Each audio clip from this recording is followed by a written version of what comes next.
This noise was about to get even louder. The Jabari family had been expecting a third child, but it was not to be.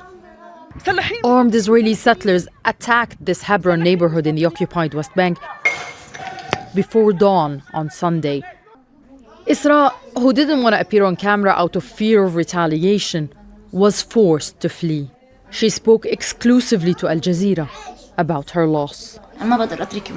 I couldn't leave my 2 boys behind or carry them while I was fleeing. I started bleeding. My sister-in-law is old and can't run. Her daughter has hearing difficulties, so she didn't understand what was happening.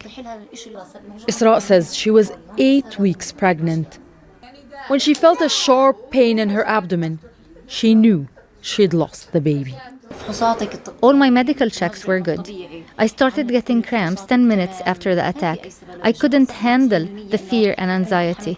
The gunfire was so intense. I've never heard it so close. Arij al-Jabari watched the attack from her window. When she hears something, she says she pulls out her phone to record.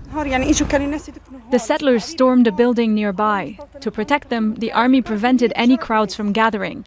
But when they did so, they blocked Palestinians from burying a man at the cemetery. Arij says strength is a constant requirement. There is little room here for fear.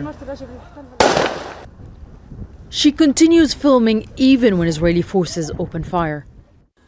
About 800 Israeli settlers live in the heart of Hebron city in the occupied West Bank. But the number is growing. They're building more illegal units and seizing Palestinian homes, all under the protection of the Israeli army. For the 35,000 Palestinians here, even basic necessities are hard to get. Since the war started, residents have been telling us that they have a curfew every night after 10 p.m. till 9 a.m. the next day. And on Saturdays and Fridays, no one is allowed to move. Only Israelis are permitted to drive here. Isra says her neighbors could not come to her rescue. Thousands of Israeli soldiers guard the settlers here. They would arrest anyone trying to help. With barely a moment to mourn, fear keeps Isra on edge, pushing her to the brink of collapse. Nida Ibrahim, Al Jazeera, Hebron, Palestine. Make sure to subscribe to our channel to get the latest news from Al Jazeera.